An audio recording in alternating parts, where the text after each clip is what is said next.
What's up, everybody, and welcome into the Backliners podcast. It's Agro and Barracuda as per usual. And this week, we are joined by an esteemed expert of the effects arts that we have over at Titan Forge. No, Barra, you're here every week. And I'm realizing that they didn't hear your very hilarious little quip because, you know, of our usual, no, that one's not working either. How about this one? Is this one? Yeah, there we go. Barra said, it's me, when I said the esteemed effects expert. Thank you. It is not. It is not him. It is actually Titan Sock or Sockfire or Shane. He's an effects artist at Hi-Res. Shane, thanks for coming on, buddy. Hi there, of course. I'm really happy to be here and enlighten you guys about what it is that I do. And it's making a lot of pretty effects, and I'm also turning up your audio quite a bit because you were a little quiet on the stream. But that's not on you because it's audio, and you don't mess with that. You know, no, that's not you're my a problem, visual man. Yeah, exactly. I don't have ears. Shane has worked on a ton of, you know, items, skins, all that kind of stuff. But his two favorite projects, without a doubt, I'm sure, Shane, were Maui and Ishel. My two gods. That I have released. But I guess before we get into like any specifics or anything like that, like what is like a typical day like as an effects artist on a video game?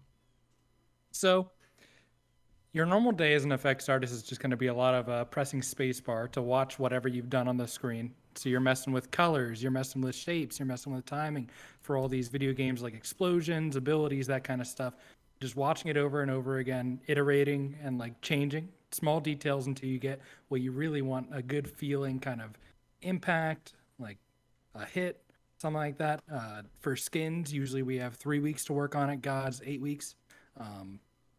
And so a lot of just iterating throughout the day.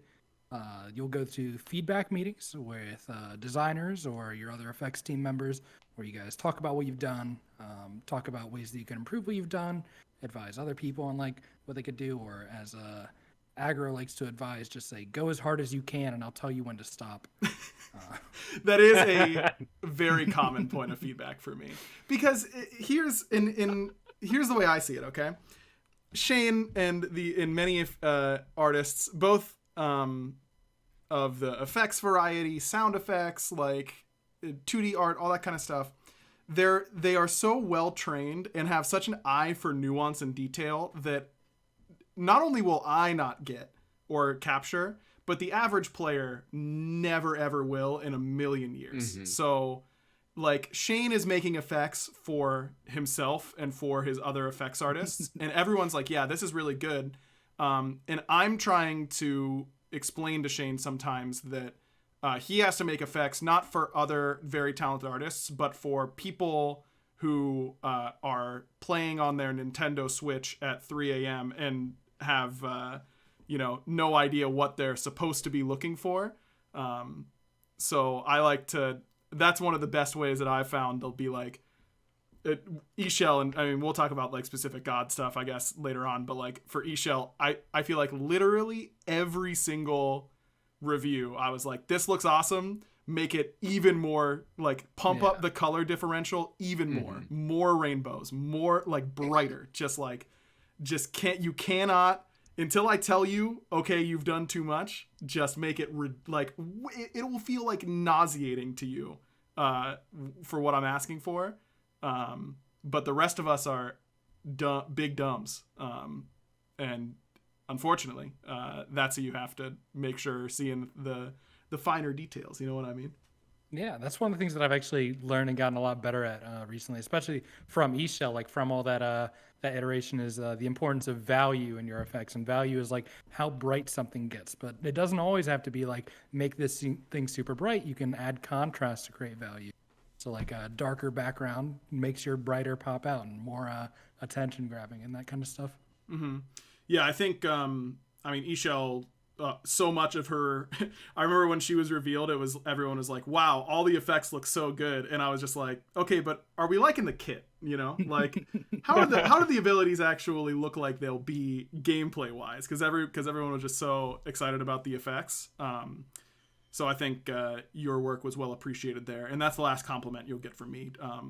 Barra, something you should know about Shane is that his ego is already I'm not gonna say he's Scream level, because he hasn't named himself God Emperor of the effects team yet. But you got to be a little careful around Shane in that way, you know. I mean, you've complimented him enough, so I'll hold all of mine. You don't. That's the last one. No, Barra, you can compliment him. They'll be fresh from you. You know, it'll be fine. Yeah. Go ahead.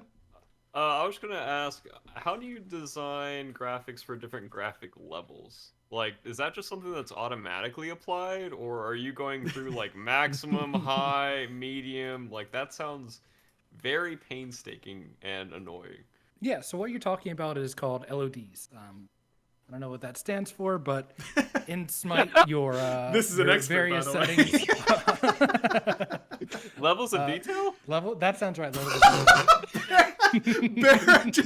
Barra doesn't know anything about anything. There'll be a new hunter sounded released, right. and I've got to explain to Barra what the hunter does, and he told you what it means. That's insane. I'm passing the torch. He's an effects artist in the making. But so we start off at like in Smite, it's maximum, high, medium, low.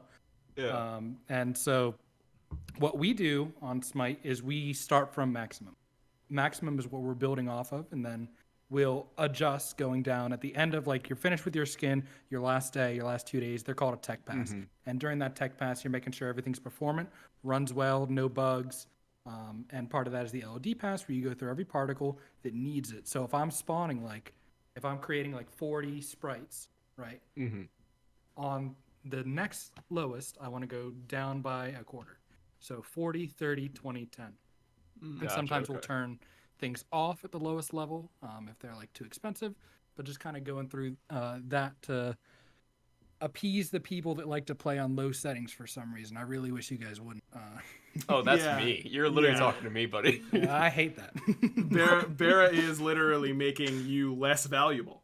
Exactly. You're saying go fuck yourself. You're literally costing Shane money at his job when you think about it, you know? That's true. Yeah, I want my game to look like an N64 game. And I will just always be that way. Because, like, if you crank up the graphics all the way in Smite right now, it's too pretty. There's too many colors going around. There's too much happening. And I want to pay attention to all the colors like it's a movie instead of, like, actually playing the game. And also, with the new skins coming out, there's just so many, like, different variations of abilities. So, like, the more simplified it is and dumber down for my brain, it's just better. So I'm sorry I'm making your job a lot more painful, but that's just how it's going to be. I'm sorry. Yeah, Bear's been playing on minimum settings since like season 0. Yeah. I don't think we're going to be. When was the last time you played on like max settings, Barry? Do you know? Lynn was over and she was playing on her like account, but for some reason it transferred over to mine, and I loaded up Smite, and I was like, holy cow, this game looks different. Like, what is happening here? And then I had to like crank everything down because I was like, there's just too much going on. So I think that was like probably a month and a half ago, and I like 5 minutes into the game, I was like, I can't take this. There's just too much going on. It's too pretty. So yeah, I'm on the other side of the spectrum, so I'm sorry. Unlucky. We do it for people like you. Okay, good. Yeah, if I was playing like an adventure game or something like Legend of Zelda or something, you know, and I could sit there and be in awe of all the beauty around me, but instead I'm getting like ganked by a jungler and I have to react to all the colors that I'm seeing immediately, so yeah. We need to work on setting a setting so that your effects can be like maximum and everyone else's are at minimum, you know, so you could at least appreciate your own skin effects. That's what you paid for. Right. Once I die, you know, turn the graphics up. Oh. When everything's gray and you can't see the colors anymore. Shane's like, I did not bring a strong enough drink for this. For this water podcast. was a mistake. Yeah, Got me on with this guy. I learned that a long time ago. He says, drinking out of his nondescript cup. How did you get into becoming an effects artist, Shane? Because I'm asking this question knowing the answer is a little unconventional, which I think people might be interested in. So growing up, I was not artistically inclined at all. Did not like art class. I'm a big math nerd. I like math, and that's really lame of me, but I love it. And I went to school, got my degree in IT, got an associate's, and then decided that finishing out school mid-pandemic just wasn't for me. Online learning kind of sucked. So I worked a few jobs. I worked in a game store. I served for 2 years, and then I in a restaurant, not the military. And then Thank you for your service. on the front lines. And then I was a ziplining instructor. And then I was looking for something to do. I didn't really know what I wanted to do with my life. So my good friend Chris Lee, who is the lead effects artist on Smite, who I met playing Minecraft in 2016, and we bonded over both playing Smite. I bullied him. I went to his base. I chopped down all his trees, and somehow 4 years later, he decided, I'm going to teach this guy effects. I think that he might be able to do it. So Chris and I worked for a few months, seeing if I had what it took to get into high res, and apparently I did all right. So I got into high res in 2020, and there ever since, grinding on skins and gods. It's so funny to me that Chris just taught you effects. Chris Lee, I feel like a lot of gaming friends groups will have a Chris Lee in them. Mm-hmm. Chris Lee wants to only play 6 gods. That's 2 for each of the 3 roles that he plays. No tanks ever. And he only wants to play those 2 gods per role, and is pretty good at those gods, but will also complain about every other god that's in the game around his gods. But there's some self-awareness there, you just gotta, he's gonna say his piece, and then he's gonna go back to doing his Chris Lee things. And he's an insane effects artist, of course. I love me some Chris Lee. He's the best we have. Yeah, he's such a beast, and it's I don't know. I would have loved to see a Rocky training montage of your effects training early days of him teaching you that much. It would have been some interesting things being said, I imagine. He got frustrated. I could not understand the difference between alpha and opacity, and it turns out they're the same thing. Oh, well then why didn't he just tell you? Oh. Because his big stupid art brain was working 3 levels ahead of me. Well, he also didn't cover LOD and what that meant, apparently. So there were clearly some holes in the education. The specifics don't matter. No, not at all. Just call them lots. All right, let's talk about the god process, just because I've talked about it a little bit on the design side, but effects is obviously your area of expertise, and we were both lucky enough, not just I was lucky enough, you were also lucky enough to be working with me on my Maui was also your first god. No, Maui was my second. I worked on Lancelot. Oh, that's true. You worked on Lancelot. Little known Shane lore. Yeah, that's true. I forgot that. I forgot that, because myself, Brian Barron, the programmer, Michaela, or Kitten of Doom, the QA person, it was all 3 of our first gods. And I thought that it was yours, but you had just done but Lancelot was Lancelot right before Maui? Lancelot and Maui, I had 3 weeks in between Lancelot and Maui. Okay. And that was insane, because that was a little bit of a rough learning curve. Yeah. Game dev, as I'm sure anyone who's interested in it has heard before, it is a roller coaster's not the right term, but it's it's an ebb and flow type of workflow most of the time, where you'll have stretches where you're very busy and have a lot to do. And then you'll have, usually and hopefully, a little bit of not full downtime, but lighter workload to decompress and get yourself rested and ready to go for your next bigger, more intense workload. 3 weeks is typically not enough to get of downtime in between god releases, especially for effects. Because I feel like from the design perspective, programming starts the earliest. They make the prototype and all that kind of stuff. Well, design starts the earliest. Then programming comes in as far as other teams that aren't my team. But then effects starts next. And effects, programming and design work together extremely closely, of course, during that whole process. But I feel like effects also puts in... literally every single department, it takes it is a legitimate miracle, and this is not just a high-res thing. In talking with other like developers, especially developers who are just getting into developing, it is incredible to me that any game gets made ever, and anything gets to come out in any game ever, because it just takes so many people doing so many things to execute on like anything at all. But I feel like in particular in my situation where, you know, first god, second god, gotta get my bearings a little bit and learn how to do those things. You definitely got the I basically inted you for 16 weeks of the last year because there was so much like iteration and let's do this, oh no, let's do this, oh no, let's do this type of thing. I don't know, I'm rambling because my brain isn't here, but what do you remember? I guess we can start with like Maui. Like when you think about the effects journey for Maui, what comes to mind? So, step one, when we have the list of gods that are coming out in the year, we all kind of for a time it was just Chris, Andrew, and I working on gods, and now we have a few more effects artists working on gods. But so we get our picks of who we want.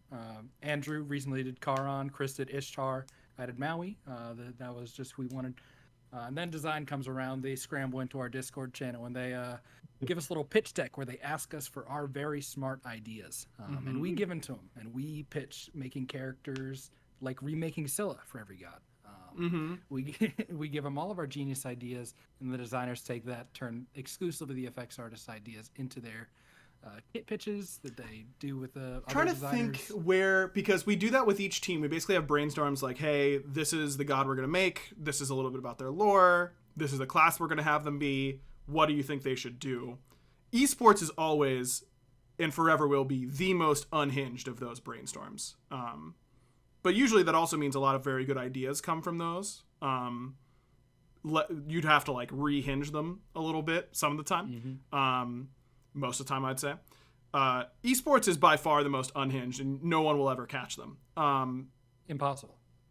I feel like effects is up there. Effects might be the number 2 most unhinged of those brainstorms, in my experience. QA was unhinged for a little bit. They can get a little wild in the QA land, which I really like. I want the more unhinged, the better, in my opinion. Because that's where, I mean, look at my god kits. That's what I like. Yeah. But yeah, I could probably pull up. I remember the Maui one, and I'm pretty sure Mike, the old effects lead, was still there at the time. And if I'm remembering correctly, during that brainstorm, he started a bit where he would propose. He's like, okay, what if for the AO1 he just like charges through people and knocks them up and away? And then number 2, what if it's just his 2 is just like a cone and it just does damage? And he pitched all of Vamana's kit as a bit. It's such a good bit though. It's such a good bit, and I wrote it down, and I could literally find it in my notes. I might show you after this, Shane. Just I kind of want to go over those notes because that'd be funny. But yeah, that's Hamlet time. Aw. Look, dude, he is so big. I know. He's like probably 13 pounds now. Holy cow. I literally Whoa. just heard my son scream at that exact moment somewhere. So, you know. Give me attention. Well, unlucky for Joe at this moment, for sure. Okay, yeah, sorry, Shane, for interrupting. Yeah, exactly. I know. Remember because when we were pitching Maui, Chris photoshopped a sun with a bunch of legs on it because in Maui's lore, Oh, yeah. lasso with the legs of the sun. Yep, I do That was a remember terrifying picture. But so If I felt like I could safely pull up that brainstorm right now without accidentally leaking anything, I would, just to see, but I do not trust myself, so unfortunate for you podcast fans. unlucky for them. Yeah. But so after design does their 3 kit, they come back to us with a completed kit, and we not like veto anything, but we have to help Aggro shape his ideas into something that's feasible and possible. So like on eShow, the biggest problem effects wise for eShow was eShell's AO3. Yeah. Aggro's original idea was like this rainbow that went up and over and then stayed there and then crashed down, right? Yep. And so that, with the technology that we were working with in Unreal 3 and the different ways that we could implement it, wasn't going to work. We brainstormed with the effects artists, the tech director, programmers on like ways we could do it with like spline math and drawing it, but it just wasn't really coming together. So we had to kind of send him back to the drawing board to figure out what he wanted. And this is a process that I'm very open to because during the initial development, the first week, I like to block out all the effects. Sometimes designers will like take other effects and use them as like temp effects. So like Morgan Le Fay, AO, whatever the big circle is for a big circle ability. But I like to make simplified versions of all the effects really quickly to kind of just block in what we want. And that way it's easier for me to make quick iterations for like eShell's AO3 so we can change how it works. Like there was a point where it went up and over, hit the ground, and then it shot a projectile like back at you that followed you, and that could do damage. But like that quick iteration through that blockout phase is really helpful. So we set up everything, get everything working, and then we start our art passes on everything. The first art pass usually looks a little bit rough. Usually spend about a week per ability, just getting everything into a good spot, and then past there, playtesters start to get their hands on it. They start to give feedback. We have reviews with everyone involved through the pipeline. They have an opportunity to give feedback on the effects, and all the time you're like listening to other effects artists, talking with your designer about directions we can take this, how we can make it better, and then it gets into a pretty good spot. Hopefully there aren't any big design changes after you're in that pretty good spot, but if if we can, if you know aggro, you know to identify the ability that's going to be your problem child, and that's the ability you're going to do your art pass on last. So eShell's AO3 art pass was the one that I did last, and I am glad because that was a smart call by you. That was a smart call by you for sure. Pretty late in development. Yeah, we had a little bit of a small crisis. I don't think I've talked about that on the podcast yet, but I'm happy to do so. I think people will enjoy that story. Like Shane said, initially eShell 3, I think one of the coolest mechanics in the game, something that I really like to do, is look at mechanics we have in Smite that we've done and that we've only done once, or like is a very small part of a kit, and think, how can I make that a bigger focal point? Like, how can I bring more attention to that? And it's really good for two reasons. Number one, players are familiar with how it feels. And number two, hopefully we have some tech groundwork laid out for these types of things, so we're not starting from the bare minimum. One of my favorite mechanics that we haven't really expanded upon yet is in Yorm ult, whenever he does, you go into the ground and then you crash down, and then he makes this arch, and he hits his landing point, and then the arch collapses, and it does damage from where he took off to where he landed. And we don't really have a whole lot of things like that where you select your ending point, and then what I wanted for eShell was that the landing point wasn't the focal point, because we've got a lot of abilities like that. We don't have many abilities where you select the landing point and then it's the travel distance in between that is the thing you care about. So instead of making it like Yorm entering being the big deal, what if in this scenario it were a projectile where the groundwork in between was what really mattered, not the entering point. And it was, it fit perfectly. It's a rainbow, all that kind of stuff. I was super stoked about this ability. And at some point, Shane in programming came to me and were like, yeah, this can't look this way with it can't look the way we want it to look and get everything else in. So we're going to have to make some calls here, and how are we going to change it? And things like that definitely happen on new gods, new items, new features, whatever. There are times where you feel like it's going to work the way you hope it will, and then one reason or another pops up and you've got to make some pivots. And that eShell one, I remember it was like I had like 2 days to figure out how to fix that ability. And eShell's development, like, if Maui's development was on a scale from 1 to 10, 1 being a breeze, 10 being extremely difficult, I'd give it like an 8 at least. Probably a 10. It was my first god. I didn't know what I was doing. I asked for way too much, for sure. And there were a lot of difficulties with him, that were my fault, to be clear, not the other team's fault. Eshell up until that point, and if you just removed that AO3 conundrum, she would have been like a 2, I think. Yeah. She was incredibly smooth from beginning to end. And there was like a 2-day stretch where she was like a 9 for me, because I was just like, I have to make sure this ability's feeling good. And I'm really happy with where we landed. I think the ability feels great. Initially, the AO1, you were going to device swap. Right now, how it ended up was you hit your 1, it instantly swaps to the pyramid shape.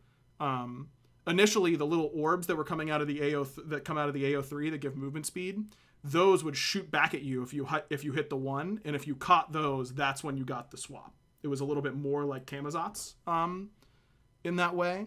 And I think it was you, Shane, who suggested we use those orbs on the 3 to make it feel less like, the concern is obviously we don't want it to feel just like Vulcan Meatball. And I think it was your suggestion, if I remember correctly, to take the orbs out of the 1 and put them on the 3, and I think it like completely saved the ability entirely. And I went from super concerned about how that kit was going to flow. I went from feeling really good about it to super concerned for like 2 days to feeling really good about it like instantly. Even the first prototype felt really good for that ability. But we had to do a lot of repurposing of those orbs and figure out the AO1 flow and all that kind of stuff. But that was God design, That's just like kind of how it goes. You got to put out the fires that pop really up. hard. I'm glad it happened. Complicated. Though, she's in a really good spot now, like kit wise, just Yeah. because of all that. Yeah, for sure. No, I mean it is Barry, but it also like it is, but it isn't, because there's like I feel like I felt a lot more pressure with Maui than I do like now, working on my next god, or that I did when I was working on Eshell. That is even independent from like first god versus like knowing what you're doing a little bit more. It's also just like accepting that I can't make the perfect god.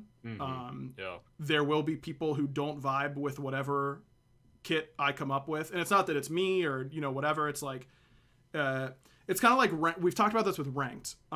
If you go into the mindset of ranked where you're gonna win 30% of your games no matter what, and you're gonna lose 30% of your games no matter what, just due to teammates, whatever, it's influencing that other 60 or 40%. That's like what lets you climb. 30% of the players aren't gonna like a god that I make no matter what.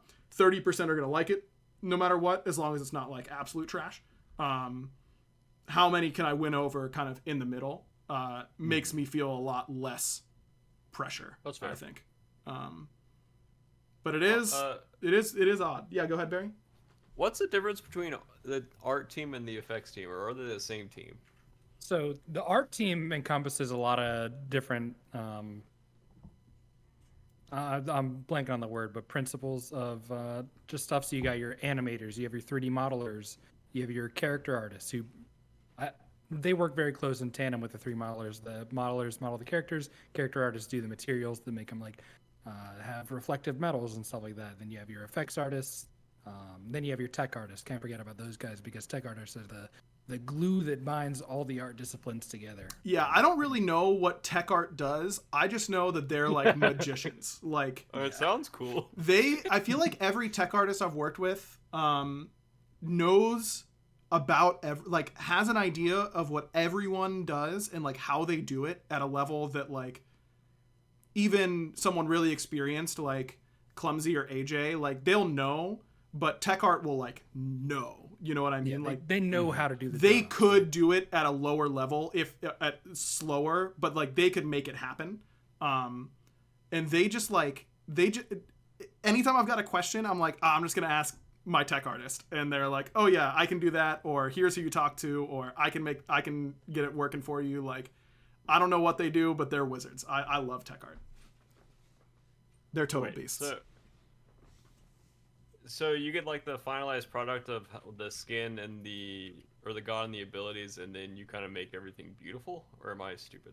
No, he starts from square one, basically. Yeah. Okay. Like, yeah. he is effects on new gods starts only after programming. Like, programming has to. Well, that's not exactly true. Like, on the tech side, programming starts the earliest, and then effects comes in. On the other side of like the art tech, like, character modeling, rigging, they start even at the same time or earlier than programming. Programming makes a prototype on someone else's god or some other god. Gotcha. Okay. Like Maui was who was Maui's temp? He was Ymir. He was Ymir, yep. Isha was Baron Samedi. Yep. Isha was Baron. Weird. Yeah. When we applied the original, when Isha had been completed. Oh, I forgot about rigging.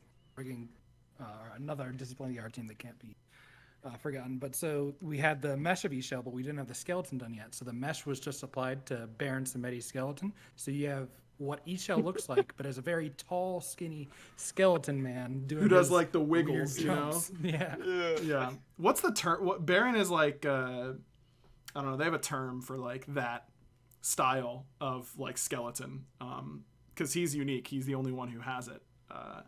He's like really stretchy. I don't know the right word for it, but yeah, that was nightmare fuel for sure. There's also, I think I have some Maui. I have like a really funny dev screenshot of Maui at some point. Oh yeah, Ishel jumping as Baron on his skeleton was so funny. That was good. Yeah, that was good stuff. Wait, so was Ymir like flying through the sky, or like Maui? Yeah, he would literally just he didn't T-pose, but he would just have his like idle pose. He would just go straight up and then out and then back and then out and then down. Like that was it. And then he'd have some sick landing effects. You know what I mean? Like that's because those come in so much earlier than the model used most of the time. Also, Shane has to deal with like effects. They will, like Shane said, he'll kind of like lay out a base for a lot of the abilities, but sometimes effects artists want to go one ability at a time and just like start with the one, then the two, or like start with the two if that's more important, whatever it is. So in order to get playtesting done before effects is ready and to not rush their timeline, designers like me, Lermy, Clumsy, we make like temp effects to like put in on these gods, where we basically like steal, I think I stole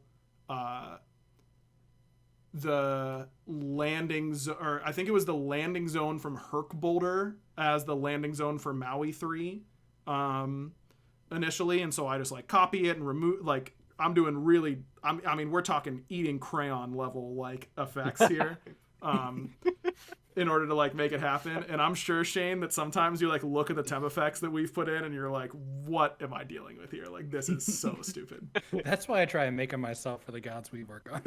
Yeah, that is better. On both of us. Okay, well, in everyone else's defense that isn't me, Clumsy is actually a very good temp effects artist. It's true. He is very good at it. I feel like you learned that you should just do it because you were unlucky enough to have me twice in a row, and my temp effects are like the most pathetic thing of all time. I feel so bad, but it's not like I'm not trying. I'm trying as hard as I can, and it takes me like half a day to get an ability looking unusable. Like it doesn't even work still after like 4 hours, and I'm like, Shane, can you take 1 hour and do the whole kit? Like, it is just more efficient for company time. Like, I'm not trying to pawn it off. I swear, I can do it. It just won't be good, and it'll take 8 times as long, which is sometimes how it goes. Speaking of things that sometimes take too long, cooking. Am I right, fellas? Takes way too long.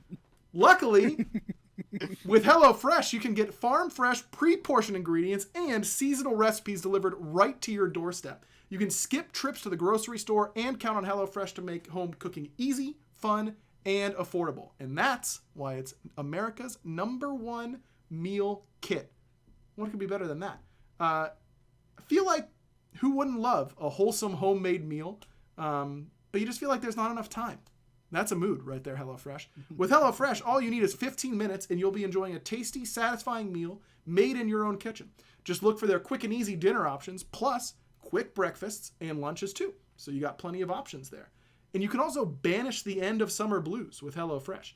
No need to stress about how you'll handle it all this fall, because HelloFresh takes care of the meal planning and delivers pre-portioned ingredients right to your home. So whipping up a homemade meal is a cinch. Joe and I have used HelloFresh a bunch in the past. And I legitimately give a lot of credit to HelloFresh for making us better chefs. I definitely felt a lot less confident in cooking before we started using HelloFresh. And you can just save your favorite recipes, make them on your own time. They make it really easy to save your favorite recipes so that you can reorder them directly and get the ingredients right from them. But we still have all of our ingredient cards, and we'll pull them out and make some of our favorites from time to time. And they really do sincerely make it very easy, very understandable, and it will make you a more confident person in the kitchen. Even if you're like the equivalent of me making temp effects in the kitchen, eventually you'll become Shane in the kitchen. As a fully seasoned guy. That's exactly what me and Destiny did. We used HelloFresh for a long time to learn how to cook, because it literally gives you the step-by-step instructions, like the easiest base level instructions of everything. Yep. And then all the ingredients are you can't mess it up. They're all in their own bag. And if anything's missing, their customer service is always really, really, really good. Yep. And we used them for years, and they taught us so much. And then we did the same thing of saving all the recipe cards. Yep, it's OP. And this is also something, we've tried other meal kits before, and something that always bothered me was here's meal kit, other meal kits, special sauce. And I'm like, well, how do I remake this without ordering from this meal kit? HelloFresh was never like that. It was it's a normal name, you know exactly how to get it, and they're not sending you ingredients that are really hard to get at the grocery store or something like that. So go to HelloFresh.com/50backliners and use code 50backliners for 50% off plus free shipping.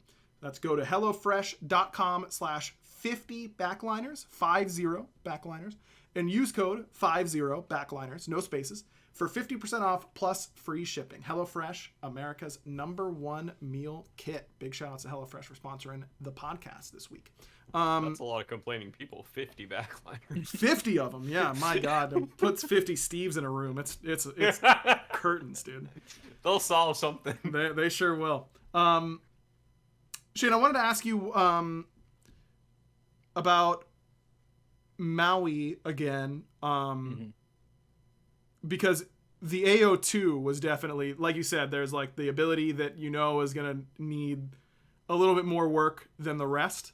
AO2 was definitely that for Maui. I think I remember because again, it was my first god, so I was syncing with Clumsy all the time. And I remember one time we had just had a review, and it was the 5th time in a row that I'd given you, not just oh, this is good, but here's some small tweaks that I want. This is I want some pretty significant change to the AO2 in a row, 5 reviews in a row, and those are every day or every other day at that stage. And I had a meeting with Clumsy right afterwards, and I was like, dude, I feel so bad. I'm literally just telling Shane, nope, not that one, nope, not that one, every single day for the past 5 days. And he's like, yeah, dude, I don't know, sometimes that's just how it is. It'll get there, I'm not worried. Yeah. But what do you remember about the AO2, and did you plot to harm me at any point? Well, I did, but unrelated to anything working. Oh, okay. Stay safe tonight, man. But so the problem with the AO2, this one was on me. This was not an aggro problem. I wanted the AO2 to showcase the water. I wanted the water on the ground. because the AO2 is one of the things that I started on because I knew for Maui I wanted to have a really good water material, and I tried my best, and I made this water material that I think turned out really well, and I learned a bunch of new things, and I was like, this is going to be the showcase of this ability. But the water on the AO2 is on the ground, and there's nothing for it's got waviness to it. There's like slight mesh offset to make it more watery, but that's not catching to the eye at all. Nobody's noticing that you've got your Maui AO2 on the ground. Yeah, imagine everyone, you know what Maui AO2 looks like now? Imagine it with 0 vertical element. It was just the puddle. That's what it was. It was just the puddle. And the puddle looked great, for the record. But so we were going back and forth on like, I was talking with my lead. I was talking with like everyone. Like I want to make this like really special. I made it like really bright at the bottom, but it wasn't. I wasn't getting it. Like I wasn't understanding that what we needed was something on like the higher, the vertical plane, to catch people's eye, to like have it be tall and like God size, so you're not looking out for something on the really bright on the ground. You still couldn't see it. So we tried a few different things. We tried like these vertical swirls going up. Those are still in there, not very noticeable. And then what we finally landed on after aggro 2 weeks was this vertical tower, and that shrunk over time. And we did some cool stuff with that, and it actually ended up working out really well. And I didn't have to do too much work to get that working because I took what I had made for the bubble and I just put it on a cylinder, and it pretty much worked out of box. Yeah, I remember we were having there were like maybe 2 times where I was like, okay, I think this is good. Like, I think this will be noticeable. It'll be fine.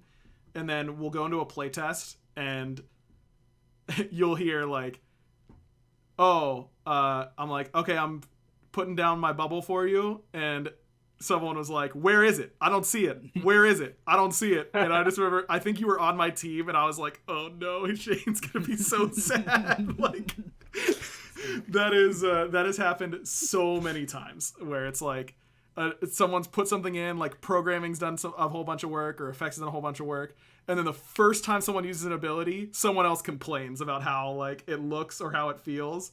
And that's like the scene in the movie where like someone's talking about someone and they're behind them and they don't see them. Like it's not like that at all, because it's all, constructive, and most of the time constructive and like not mean in any way, but I still know, I'm like, oh man, I feel so sad. And that had happened with Maui Bubble like twice, where we thought we had gotten in a good enough spot, just like in, when you're looking at an ability in an empty lane with nothing else happening, you feel like you're going to be able to notice so much more. And then you get it into a team fight, into a laning phase, even walking out of base, something like that, and it just is invisible, or you lose all readability. But as soon as we added that vertical element, because it also solved a second problem we were having, which is we wanted a timing mechanism on it in some way, and it was too small to put a timer circle on the ground, and we couldn't have it be really big. I remember, because I think it was AJ was really adamant that it can't be big. It can't be bigger than Heim Crystal, because what if someone on Maui's team is a melee assassin or a warrior, and they're hitting someone on the enemy team, but the enemy team just stands near a big bubble, and that player will get pulled away by trying to be in melee range. So we have to keep it as small as we can, so that it has to be as intentional as possible. For those types of things. So we weren't ever going to be able to add a timing element with how small it was on the ground. So the vertical element instantly solved both of our problems, which was timing element and visibility at the same time. And I was feeling good. It used to be crazy. So big. That reminded me. Like, it used to be the size of like, not Vulcan meatball, but a little bit smaller. Yeah, it was bigger. And that exact scenario, dude, it's like... It's not like when your parents are like, don't do that, you'll do this, you'll shoot your eye out, like that type of thing. And you're like, no, that's not going to happen. And then like literally play test 1, I think like Chaos got pulled away from someone he was meleeing, and he was like, "What? Why am I leaving?" And I was like, "Crap!" Like AJ was on it, and I knew he was right, but I wanted to try and see how big I could make it. I have never once gotten away with one of those where AJ or Clumsy's telling me to do something for a very specific reason, and I'm like, "Are you guys sure? I think we can make it work." I've never once been right with one of those. But next time I will be. It'll be different. Exactly. Because your ideas are only going to get better and better. Yeah, wait until you see my next god before you say that, Barry. Yeah, Genetics has a good question in chat here, Shane. How many revisions does a typical effects usually go through? I think it'll be hard to say, like, because it's not official revisions. But I'd say, like, at least from me as the designer of a god, not even counting what your effects lead and your effects peers are saying and what you're hearing from other people, I probably ask for roughly somewhere between 50 to 100 changes throughout the course of a development. And those could be small, can this be a little bit bigger? Can we add a little bit more wisp? Could we add more color 30,000 times? Goodness. Or they could be bigger, like the iterations that Maui AO2 went through. Yeah. But that's from my end. I don't know what your answer to that would be. I think it's really hard to quantify because as an effect, so like, sure, you get your initial pass, maybe that takes you a day, 2 days, whatever, an ability. When I'm working on skins, I like to rebuild the abilities from scratch. I know it's a lot easier to just take what's already there, recolor it, give it new elements and kind of stuff. But I feel like rebuilding it from scratch really lets me like take what I know about that god's ability and change it into what I want to do. And then maybe you'll get it first try. That's pretty rare, but it does happen. And then if you don't like it, you have to keep working on it. You have to keep going and going. Like there all day, you're just making you're making tiny little tweaks, trying out new elements, seeing shapes, what timing, what all that kind of stuff works on it. And I don't really think, for me at least, I don't think that any of the effects I've made in Smite I consider complete. I would love the chance to go back and remake every single skin, every single god, everything I've done with the knowledge I have now, because I didn't have, when I joined Smite, I didn't know a lot about being an effects artist. I've just learned so much, and I feel like I could do everything so much better if I went back and did everything. But you don't have time to go back and do everything over. So you just have to take that knowledge that you learn and make your next skin. But I don't think you ever really finished with it. Yeah. If you that's an interesting question. If I could give you one, like, you get to change one effects on Maui, what would be the one thing that you would go back and change? Is AO1 projectile. It's not very attention grabbing. It's using a lazily water splash material. I think I could have done something a lot cooler, using more industry standard technology instead of using like a texture. You can do like a fluid sim and like Houdini and export that into it and give it like a more realistic feel. Dude, I'm just imagining me telling you in the moment, Shane, I think you should use a fluid sim here on this AO1. And I think you may have murdered me in that moment, you know? I mean, you know exactly what I've said to you. Right. Uh-huh. And I will not repeat that. How about for eShell? If you could change one. For eShell, I even on launch, I wasn't happy with eShell's AO4. We did I a think pretty. It looks awesome. That's what people keep telling me. It's not there for me. I don't. That's one of the harder ones. I don't know what I do because it's so noisy and small in the center. And it looked not great before we, like, how it looks now, like how bright it is, was a pretty last minute addition. It wasn't very bright because I hadn't added enough like glow to it. I just had like the physical elements, but the area around it wasn't being lit up. So that's kind of what we did to make it feel a lot better. But that's definitely one that I'd want to change. I like the area around her. The thing that I'm most happy with on eShell is the little motes of light. That like material took me a day, and then I used it everywhere. I like that one so much. No, those turned out like insanely well, and definitely like made that pivot that we were talking about in the AO3 like way easier.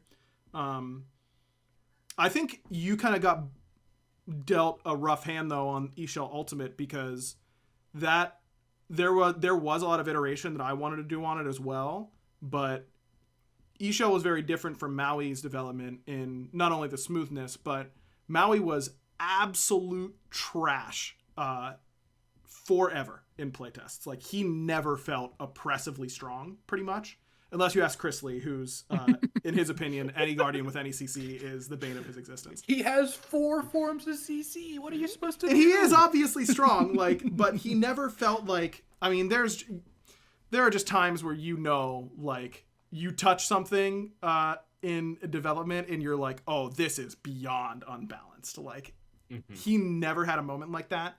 eShell Alt was that for the vast majority of its development. It was busted broken, like so strong for the majority of its development. And so we tried, like, I had it wider and then we shrunk it to below. It was like just bigger than Anubis Alt, and then we made it a little bit bigger. But I think if you had the initial size, or maybe because when I pitched the one kit, I fully hope that it's going to work completely out of the box. All of my animation timing, sizes. We don't do damage at the very beginning, but I've got a general idea of what I want to be high damage, low damage, all that kind of stuff. eShell Alt, I was like, okay, if this isn't feeling right out of the box, the first thing I'm doing is making this wider and easier to hit. And we only had to go down from that size. I think if you had more beam to work with, so to speak, not to speak to your personal life,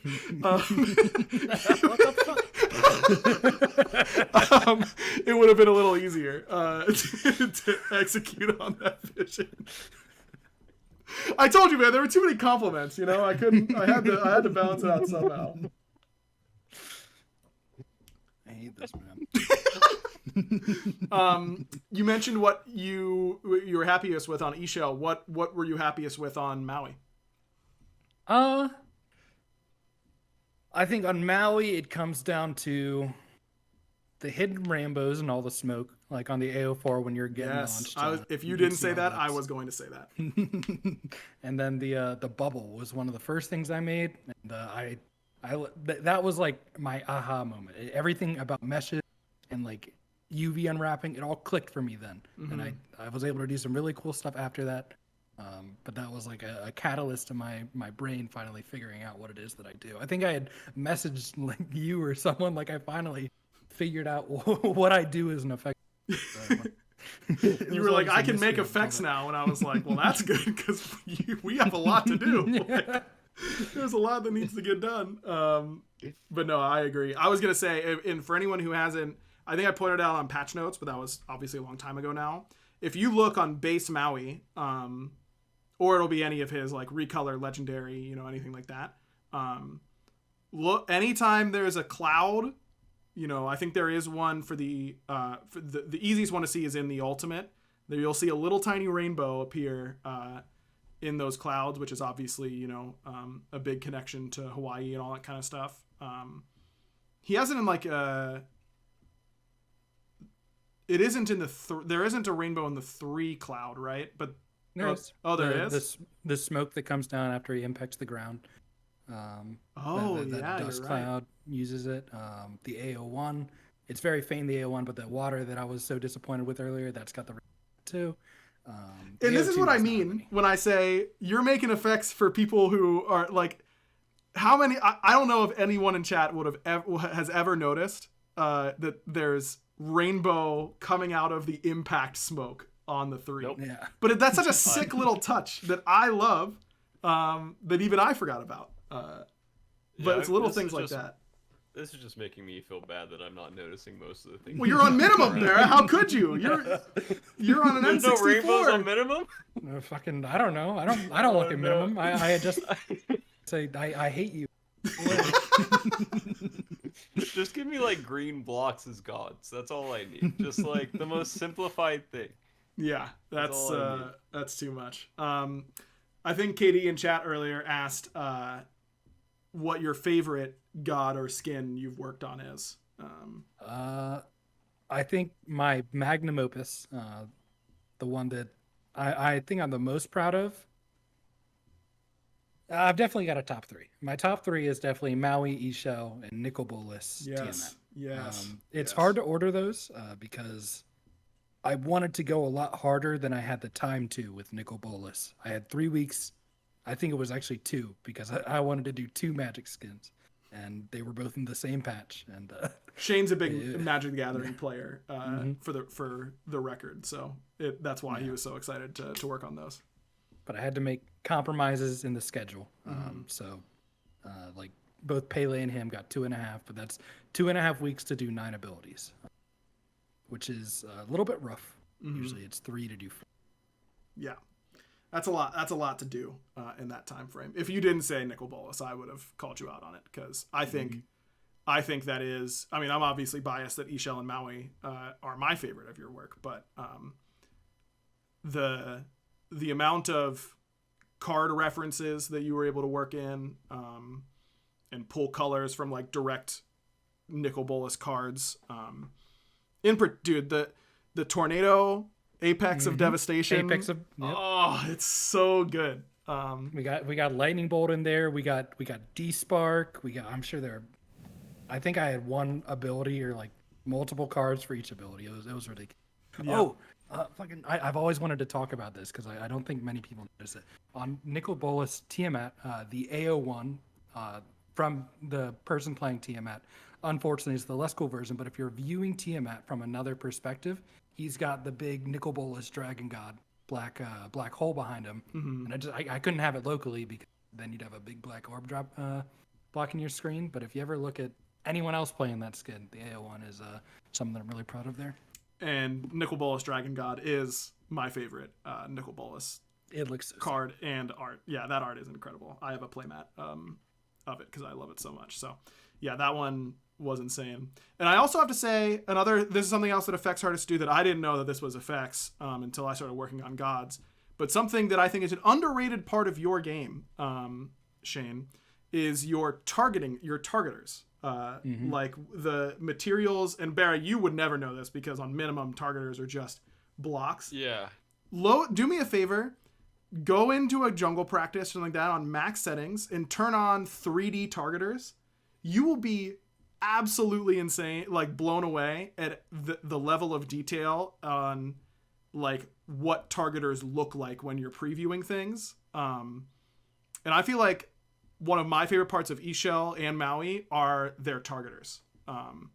Maui's little like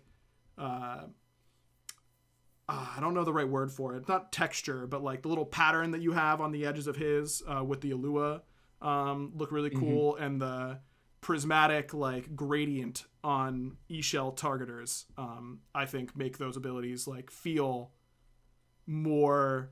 They just like they contribute to the power fantasy of a god a lot more than I think most people would recognize. Like I think it's one of those things where if you were playing on max settings with min targeters, you'd be like, yeah, this is cool. But if you get to play with max targeter, 3D on, all that kind of stuff, and max settings, it like ups your enjoyment subconsciously. Is my theory at the very least. I don't know. I'm a huge targeter fan. I love 3D targeters. I think are super cool. But I didn't know FX did those until you guys until I started like working on the design. Or how much like forethought do you put in to the targeter like designs and the previews of them?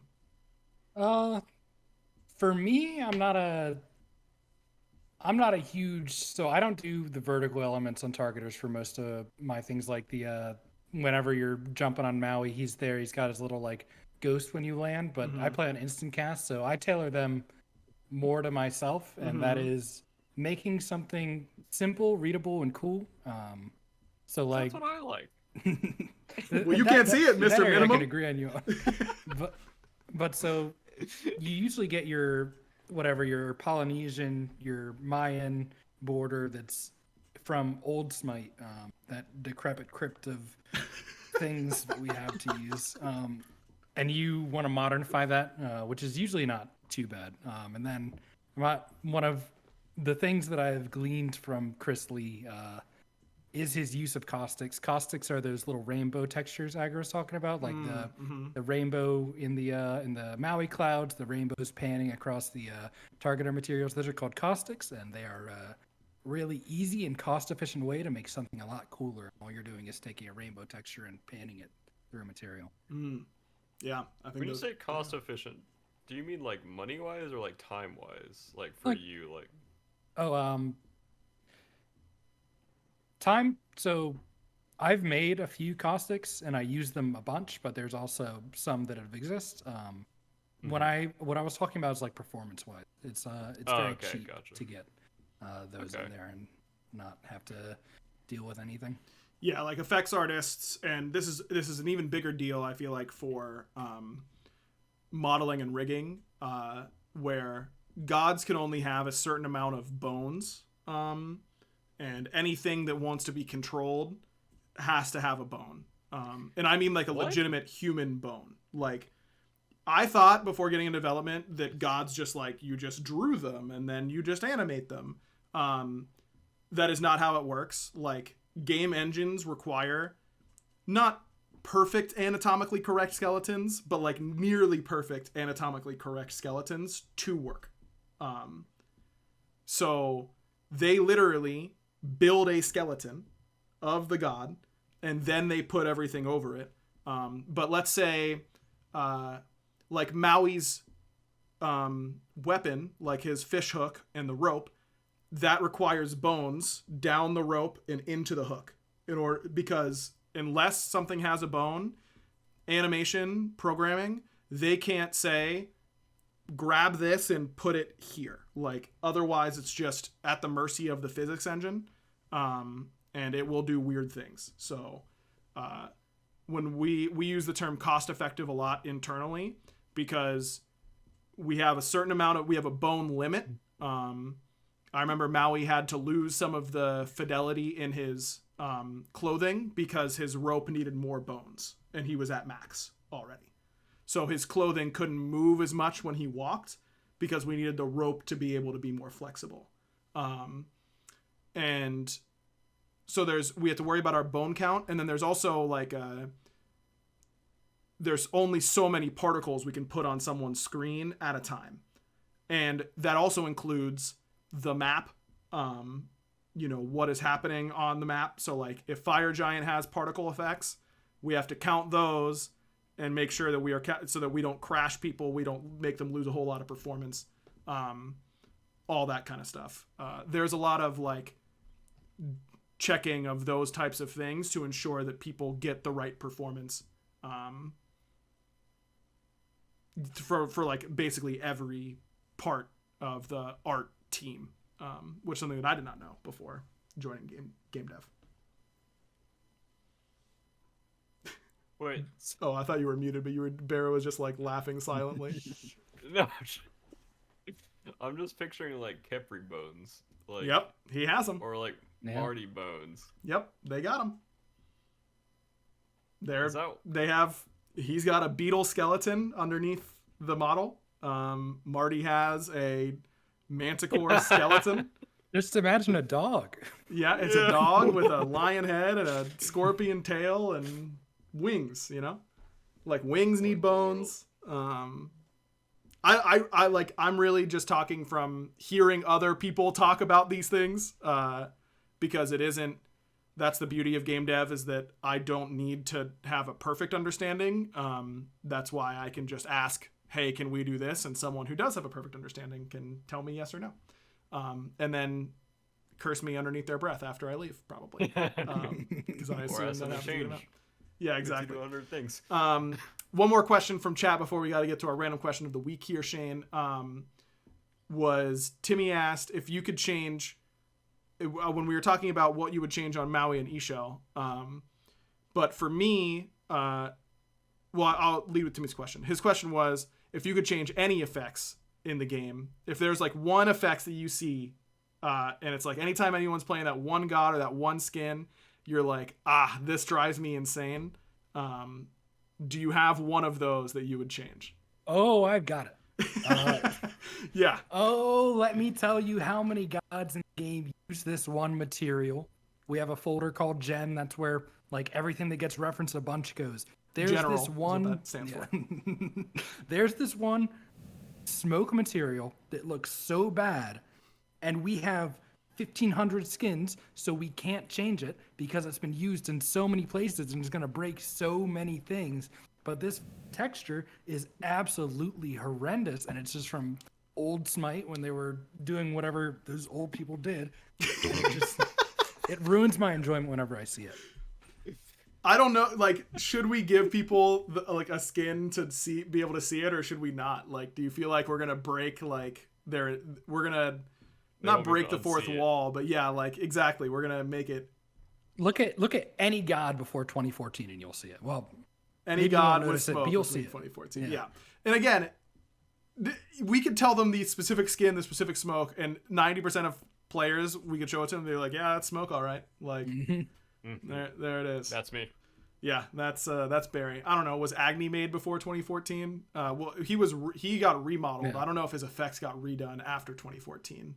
He has another really bad one, but I don't think that specific smoke. Ymir has that specific smoke. His persistent on his body is that smoke. Oh, the persistent. Okay. Yeah. Or like his wall has that around it. There you go. Wall has smoke. Yeah. It's not. You guys are playing a different game than I am. Dude, Bear, what if you'd be the best player in the world on max settings? I'm not. It's too pretty. Well, what if you would? Too many things once you got used to it, like what if that unlocked your potential? Like, what if your brain has just been waiting for the full immersion of seeing the ice smoke, mist? It's like evaporating smoke coming off. That's what's gonna like cause you to be like, I can see through the lines of code. You know what I mean? You know how you were talking about like you can't put over a set amount of particles on the screen at once? Yeah. That's how my brain is. And it's I far can't lower. see that many. Yes, way lower. We're at the bottom. Yeah, it's like, wow. It must be because because Shane was saying like 10 or 25%, or no, 20% per level, right? Like 40, 30 to, I don't know what that math is because my brain isn't working either. 25%. You were right. You're the math guy, and the effects guy. So yeah, it's 25% at minimum of what the maximum is, and then you still get overloaded by particles sometimes. So your particle limit is probably like 15 to 10% of what the actual game's particle limit is. You've got a Nintendo Switch for a brain. That's I will not lie. You Nintendo are 100% Switch brain. correct. That's really good. I'm gonna use that with Barry moving forward. I'm a big fan of that phrase. Nintendo Switch brain is awesome. All right, before we head over to our random question of the week, we got to let you know that this show and episode is sponsored by BetterHelp. BetterHelp's been kind enough to sponsor the podcast for a long time. So we are always excited to see when one of their ads pops up because Bear and I are big believers in therapy. It is the most OP thing that you can do for yourself at any time. There are very few things that you could ever do for yourself that I think will be better for most people, or really, literally anybody. And the one of the few downsides of it is that it can be very stressful finding the right therapist, and then going through the effort of scheduling, going, all that kind of stuff. And that's where BetterHelp comes in. They make it much easier to find therapists. You just fill out a short questionnaire. They'll match you with some therapists that you're likely to vibe pretty well with. They make it easy to switch because it is not uncommon for your first few sessions you're not feeling that connection. BetterHelp makes it really easy to switch to a different therapist at any time, and they do it for no additional charge. And it's much more convenient, flexible, affordable, and you can do it entirely online. They'll help you find in-person therapists, though, online therapists, text, whatever Whatever works for you, BetterHelp can make it that much easier. So if you want to live a more empowered life, therapy can get you there. Visit betterhelp.com/backliners today to get 10% off your first month. That's BetterHelp, HELP.com/backliners. Big shout out to them. All right, now we're heading over to the random question of the week, which is in our Patreon Discord, our community Discord, patreon.com/backliners if you want to hop in there. Wait, was this last week? Oh no, this was right after our podcast last week. Day wants to know, what do you think is the hardest esport? Ooh, I would probably go with CS:GO. I think, just because the CS level has of got to be up competition, there. Yeah. level of competition and studying, and I think it's just obviously way harder than aiming a gun and shooting. Which I think a lot of people like dumb it down. Well, not a lot of people, but I think it's just a lot more going on behind the scenes. And then probably Dota. Yeah, I feel like Dota's got to be up there. It's interesting because the longer a game has been out, the harder the esport is, right? Theoretically, because you just have a bigger burden of knowledge and experience to get through if you want to like theoretically join. You know, if you're just picking up CS:GO, how far you are from pro CS:GO players, they've been playing Counter-Strike for 15 years. You know what I mean? Even if it's not Go. Yeah, I was thinking Counter-Strike. Also, StarCraft came to mind. Oh, yeah. Yep. Dota, StarCraft, and CS:GO were my first thoughts. But, yeah, I don't know. It's a tough one. Shane, any thoughts here? 100% StarCraft. I can't stand RTSs. I don't know how people do them. The most difficult thing in the world by far. Yeah, I'm not arguing with that a whole lot. Yeah, when I had a younger brain, StarCraft 2 was like my favorite game. Yeah, it was so fun. Timmy Two Shots asks, would you want to be overpaid or underrated? Shane? Overpaid. What? I also think this is easy, for sure. I think it's overpaid. Very easy. For sure. Underrated is nice because you feel like you're getting respect from people. In order to feel underrated, I feel like you have to gain respect from people that you respect and not gain respect from, the masses on large.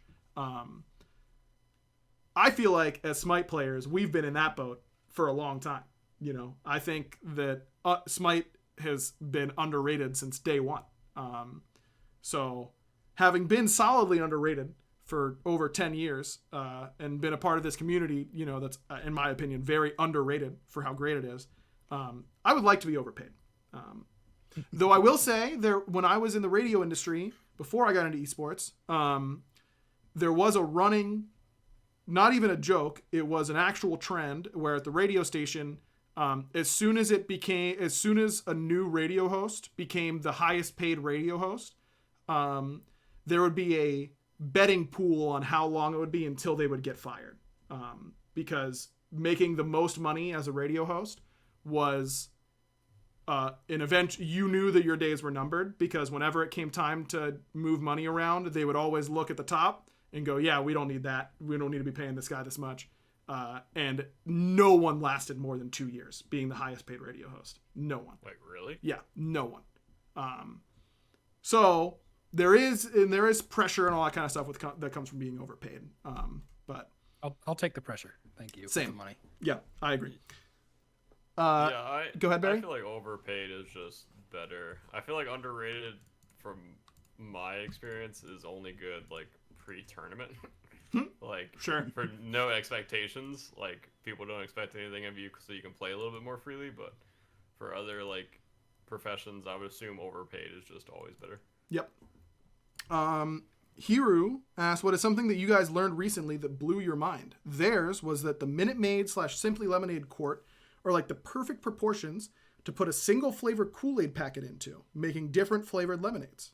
That was courtesy of a YouTube short they found. So apparently you can just grab a single flavor Kool-Aid packet and open up a Minute Maid or Simply Lemonade quart and pour it in there and shake it up. And it's just ready to go. You don't have to do anything else, which is a genius tip, by the way, here. This is banging. Wait, so you put Kool-Aid in your Minute Maid? Like, not orange juice, lemonade. I assume.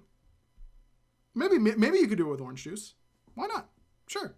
But let's go lemonade. It's just more palatable for the average person, you know? So you're putting sugar in an already sugared thing? Yeah, Bera. I'm overpaid on sugar in this instance. You know what I mean? We just answered this question, man. Yeah, you're grabbing strawberry Kool-Aid flavor and you're pouring it into a lemonade quart. And there's enough room in the lemonade quart so that you can add this extra density and shake it up, and you've made yourself strawberry lemonade. Instant. That seems like a lot of sugar. That's what are you, the sugar cop? I mean, I don't want cavities, so... Brush your teeth. There you go. Okay. Anyways. I guess the thing that blew my mind is that Bera hates fun and delicious drinks. Though that shouldn't actually be that big of a surprise. I don't know. I feel like if I tried to drink that on my current palate or whatever, like, it would just sugar overload me. Like, I haven't had soda in so long. Really? You're missing out, dude. God, soda's the best. Like, already sweet to me now. And I can't imagine having, like, Kool-Aid and lemonade at the same time. Dude, I am so brainwashed. I can't even hear the word soda and not instantly want a cold can of Dr. Pepper. Dude, I don't like Dr. Pepper anymore. Yeah. How? It's the best soda. I had it. Okay, I don't remember how recently I had it. It was within the past year, and I was like, this kind of just tastes bad. Like, I used to love Dr. Pepper back in the day, but now I just like, this just tastes weird. You are. I also out of your beer mind. Recently, and I was like, this is just terrible. Root beer is terrible. You're right. You're right there. Okay. It's good. licorice. It's licorice soda. That's disgusting. I've never liked root beer. Me either. It's dog. It's terrible. Yeah, it's just Destiny likes it, and I hate it. It's just so bad. Root beer bad. Yeah. Shane, thoughts on root beer? Just old people juice. Thoughts on Dr. Pepper? Who drinks soda, man? What? Drink some water. go. I am. I drink. did. It's empty. I can't That's keep what I'm soda in my saying. house because I drink it all too fast if I do. So Just I put it don't in my buy house. soda. I'll store it for you and not drink it. I don't want to touch. There you go. Yeah, I can't contain myself if I have like Dr. Pepper in my house. Okay. Anyways, let's answer Hero's original question. Did you learn anything recently that blew your mind? I've been making my own yogurt with like oats and sunflower seeds, and that bangs. I've been making that like for the last month or so, and because vegan yogurt's like super expensive, so I've just been making it myself, and it costs like 50 cents. Pretty OP. That is a good little life hack. Shane, anything from you? I'm not a good cook. But Have you heard of HelloFresh? As of today, yes. There you go. But I did learn last night, maybe 2 nights ago, that I could, in fact, cook chicken and not give myself salmonella by cooking it in my curry. And I'm pretty sure that I did it right because I'm not sick right now, and that blew my mind. Shane, Okay. I mean this really sincerely. I really think you should make like a TikTok account where you just like cook, because your cooking stories make me laugh like every time. All the time during work, Shane will like join it. I'll be like, hey Shane, I've got an effects question. He'll join up and be like, hey, I'm making grilled cheese. What do I do?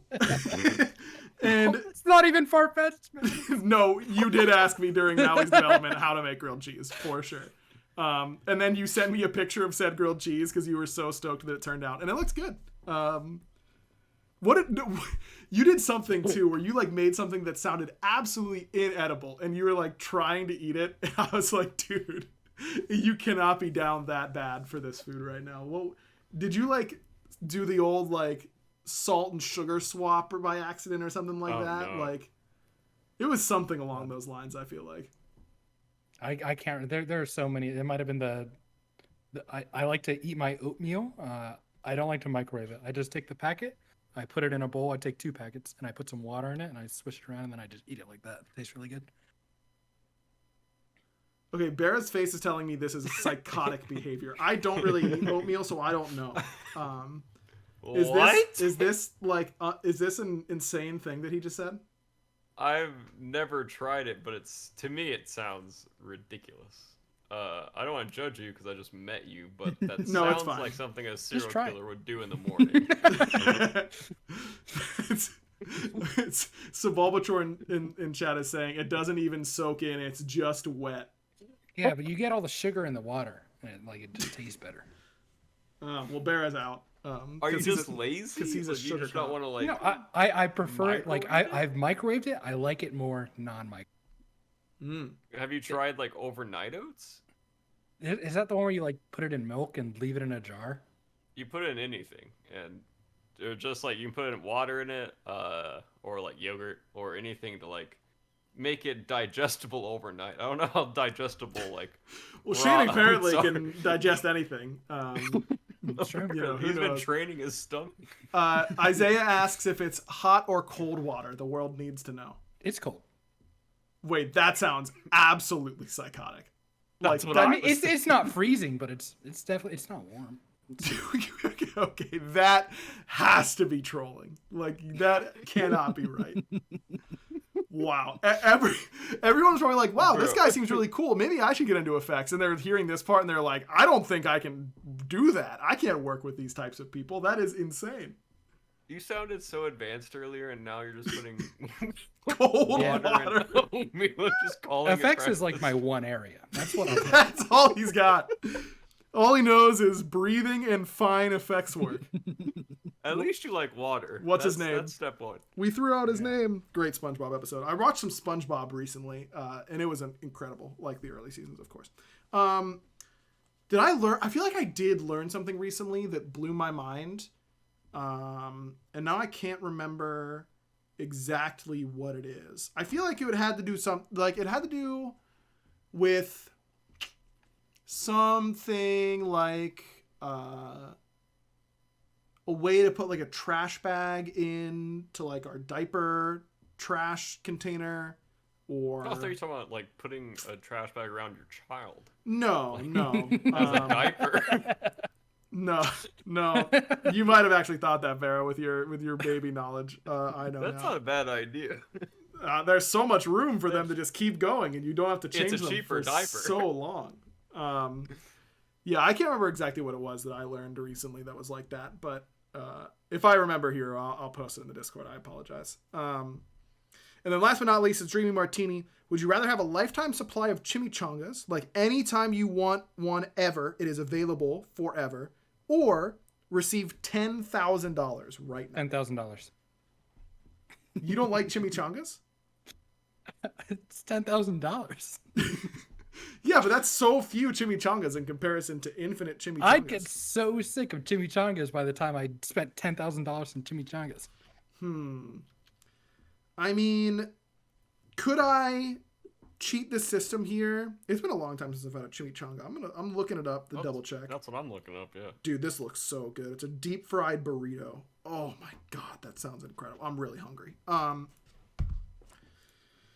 Man, a chimichanga and a cold can of Dr. Pepper would absolutely KO me right now. It'd just be the best thing ever. If I could cheat and say that I could simply sell my infinite chimichangas, you know, I could open up a chimichanga stand and then I can go, oh, here you go. It's chimichanga time. That's what I would say whenever I hand the chimichanga to the customer. They would punch me, and then I would cry and not open my business anymore. Yeah, unless I could sell the chimichangas and cheat the system that way, I'm going 10 grand. I don't know. You could never have, like, you would have the option of never buying food again. You know what I mean? Yeah, but I feel like you would get tired of eating it. Yeah. And and chat points it out. That is not the point of the question. Yeah, how much variety? Like, could I have like a beef chimichanga, a chicken chimichanga? Like, could I be like, I could really go for like a veggie chimichanga right now, and then it like pops out like a I think big it's one random. or a small one. You don't get to pick. Interesting. Yeah, in that case, it's definitely. Wait, if 10 it's grand. if it's unlimited, you could just keep pulling them out of your chimichanga Oh, thing true. until you get the one you want. Yeah, but I mean, if we're talking truly infinite ingredients of things that could theoretically be in a chimichanga and it makes sense. Like it would take me so long. And what am I doing with the rest of the chimichangas? Yeah, I mean, then that also just makes the infinite chimichanga so much worse. Like, if it's truly infinite, then that is like, well, how many ingredients are gonna go into a chimichanga that I feel like it would have to be like not natural ingredients. But okay, but for me, I don't like guacamole or sour cream. So am I going to bite into every chimichanga, seeing if there's guac or sour cream? I'm not gonna like that. I feel like it would be the chimichanga would be like your best favorite chimichanga. If I say chimichanga one more time. I think if I could choose like the ingredients in it every time, I might actually go chimichanga.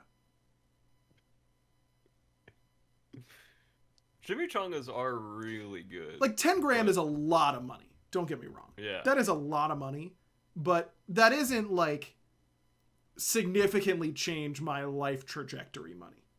You know? Mm-hmm. It would be a big deal. Don't get me wrong. If anyone's sitting on 10 grand, like hit me up. But if anyone also has the capability to make me be able to summon chimichangas out of nowhere, also hit me up. How many meals would it take to save 10 grand in my life? You know? Like, how many meals of chimichangas could I skip and not pay for before I get 10 grand? I think like 150. Chimichangas like $10. Wouldn't that be 1,000?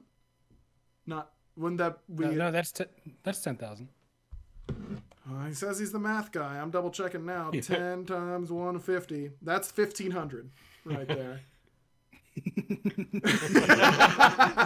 So about that oatmeal. Oh, that's devastating. I'm so sorry, Shane. So yeah, we're gonna need like a good amount of chimichangas, you know, to get there. I think I might. I'd be hard pressed to not take the 10K, but I'm thinking about it. You know, I'm thinking about it. At the very least. I think if it wasn't like deep fried, I would go for it. But I can't imagine eating like 1,000 deep fried things and feeling good about myself and my body. You're such an old person now. You just accept it. How is that an old person thing? What do you mean? When I was 19, if I wanted to eat 2 KFC Double Downs because I thought it would be funny, I would. When I was 16, I stopped eating sweets and I was literally like, "You guys got any bread and water?" Oh, you've been an absolute like just little stick, not like skinny not stick, like a stick in the mud variation since 16. Like, yeah, I was like, because we had all like sugary snacks, and I would eat like 10 of them, and I'm like, what is this? Like, I just felt so bad, and I was like, I need to restabilize. Like, after eating like 10 snacks and like drinking like 6 sodas, you just feel like death. And I was like, I just tell that to 14-year-old me drinking a full 12 pack of Mountain Dews at a sleepover at my friend's house like every weekend. God, it was the best. Yeah, just don't get cavities. Yeah. You know, I have never had a cavity in my entire life, and that is an actual factual fact. That's a genetic buff to you. You got That's gifted. Right. There you go. Okay, that is it for the week, but thank you, Neon, for helping me remind myself, because I even typed it in the Discord and then somehow missed it already. Shane, you are an I Think You Should Leave fan. Of course. Anyone who is cool is. My co-host, he tried to sit through season 1 of I Think You Should Leave and failed. But I did show him some season 3 sketches, and he thought they were pretty funny. And I thought it would be pretty fun to get together and do a Patreon watch through of season 3 of I Think You Should Leave. It'll be Bara's first time watching it. He has to watch the whole thing. He's going to watch the whole thing in one sitting. So if you want to go to patreon.com/backliners, when we hit 30 patrons, we are going to do a season 3 I Think You Should Leave watch party in the Discord all together. And it's going to be a great time. We're going to have lots of laughs. And you're going to think, boy, am I glad that I joined patreon.com/backliners. So when we get to 30 patrons. I think we're at like 14, 15 right now. We got a good little community in there. We're not that far away. So if you want to participate, or just even, you could not even show up and just do it to force Barra to watch it, which would be a good bit by you. Be a terrible bit. I hate that show. It's so good. You're so wrong. It's gonna be huge. Oh, Seafox at 17. We're already over halfway there. Patreon.com/backliners. We'll schedule that and all that kind of stuff. And you get cute pet pics. I'm also going to post the world's funniest video, in my opinion. I'm very biased. It's of my son. I saw that one. Isn't it insanely funny? This is the most animated Shane's been the entire podcast episode. It is that funny. So make sure you're there. Patreon.com/backliners. Okay, that's going to do it for this week. Thanks everyone for coming out. We'll be back maybe next week, maybe the week after that. Again, schedule's a little bit up in the air because of, dad mode and all that kind of stuff. But we will be back later on. Thanks for coming on, Shane. We don't have your Twitter because you want to stay anonymous on the internet forever. Is that correct? You don't want people to follow you. I hate the internet. Okay, I hate social media. I don't want you guys. So if you want to follow Shane for more insane takes like cold water oatmeal without microwaving, you're in luck. You can't. So get over it. All right. Thanks everyone. Thanks Shane for coming on. I think I already said that. Barra, you know what to do. Bye. Yeah. Okay. You're getting it back. You're getting it back. Thank you. Dusting off the rust.